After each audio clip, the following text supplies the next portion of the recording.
Welcome back to The Five. Dramatic testimony on Capitol Hill today. 3 witnesses from the State Department testified before the House Oversight and Government Reform Committee on the Benghazi terror attack on 9/11 last year.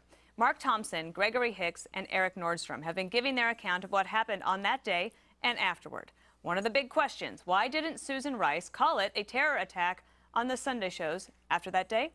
Listen. What happened initially was it was a spontaneous reaction to what had just transpired in Cairo as a consequence of the video that people gathered outside the embassy, and then it grew very violent. So fast forward, Mr. Hicks, to the Sunday talk shows and Ambassador Susan Rice. She blamed this attack on a video. In fact, she did it 5 different times. What was your reaction to that? I was stunned. My jaw dropped, and I was embarrassed. Greg, you were watching the testimony earlier today. What do you think? Well, I have to say that the media is really President Obama's scandal condom. No matter how rough things get, nothing gets through, and they catch a break no matter what. I mean, Hillary should put Charles Ramsey, the guy that found those girls, on her ticket. Because, I mean, Bob, you even said, it's like, it is incredible. It's an amazing story. You have the Democrats in these hearings carrying more water than a fleet of camels. You have the media who just, you know, they're like this. They see something go by. Oh, my God, a trial. We got to follow the trial. Oh, my goodness, there's a kidnapping. This is a news story.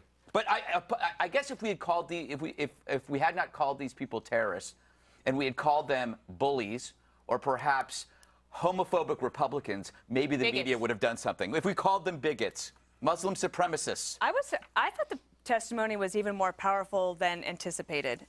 Especially as when he was talking about the death of Christopher Stevens. Yes, Eric, that was very moving. But when he talks about the phone call that he had with Secretary Clinton, that, to me, was very compelling. Not only that, you're talking about Gregory Hicks, who ended up being the #1 in charge after Ambassador Stevens was killed. He did make the phone call, or got the phone call at 2 a.m. from Hillary Clinton, and then told her that he needed help, and she said, okay, let me know what you're doing, we'll call you back. Then he made another phone call, finding out that he wasn't going to get, there was going to be no help. There was help available in Tripoli, there was help available from Italy, there was help available possibly from Turkey as well. None was being sent. But quick observation. Representative Cummings, who's the ranking Democrat on the committee, I thought was disgusting what he did. He had the opportunity. Here's what it comes up. Darrell Issa asks, addresses the witnesses, addresses the whistleblowers, talks about their record, talks to them, and then Representative Cummings takes his next 15 minutes and goes after Darrell Issa, goes after Representative Issa. Basically taking the legs out of everything he said in all the testimony that we were about to hear. It was grandstanding at its ugliest. Let me ask you both questions. I've been in something else all day. Did Hicks say who called and said he couldn't use those? He was told he was not given that information, and he said that that's going to have to be a question for the lieutenant colonel. Well, he said AFRICOM. It was a discussion between but he didn't give a specific person. Yeah. The other thing, Bob, let me just ask you quickly because I want to get you in here. Hicks was the #2, then becomes the #1. Representative Gowdy asked him, did you talk at all to Ambassador Rice before she went out? And he says no. On 3, he said no, not a single bit. And that that Susan Rice's actions on that Sunday and the aftermath actually prevented the FBI from being able to get in to the country. Yeah, I'm a little shocked by that, because normally when you having been in government before and something like this, you have a discussion with the person who's in charge of the situation. So I'm a little surprised she didn't have a conversation. Well, we've covered this story from the beginning.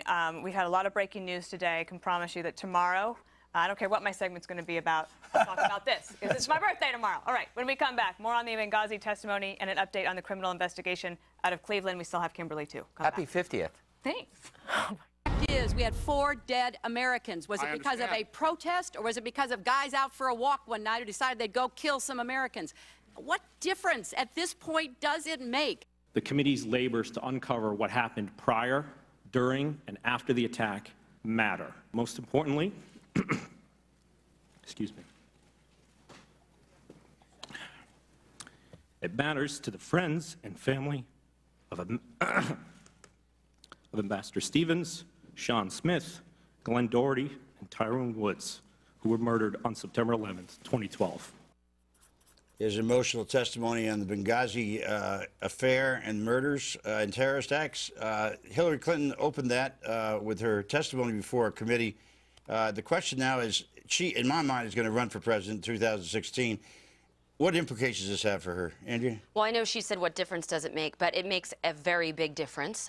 You have to imagine Republicans are going to use this against her, but also, Bob, depending on who is running against her in a Democratic primary, they're going to use it as well.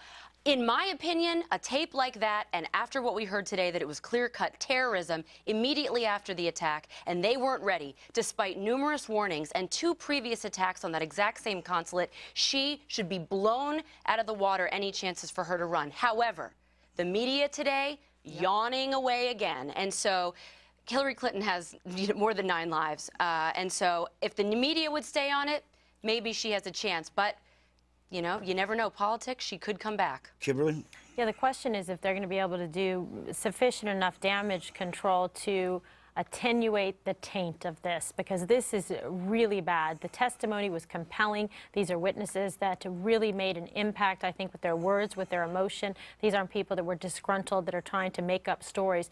These are people from the emotion, the tone, the tenor of their voice that care deeply about America and the lives that were lost that they believe could have been saved. Well, I know both Dana and Eric listened to this testimony in detail. Let me ask you first, Dana, what exactly did they say Hillary Clinton did? She called Gregory Hicks and asked him what he's going to do, and he said, we're going to get out of here, and that's the extent of his testimony. I will tell you one thing, though. What difference does it make? The difference is that she did call. She contacted Hicks, who was now #1 in charge.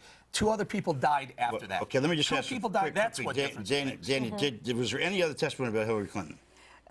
Yes, and about whether or not, especially about the changing of the talking points, that was actually the changing of the intel, that they knew that it was Al-Qaeda and Al-Sharia, and they tried to scrub that from it and made up the story about the video. And then she did the testimony, the speech in front of the caskets, blaming the video. And meanwhile, that guy's still in jail. Can I say one thing? Yes. The one thing you have to remember from that footage from Hillary is that she is not a nice person. That's the bottom line. The way she reacted, that is not a nice person. Well, that's not presidential tone.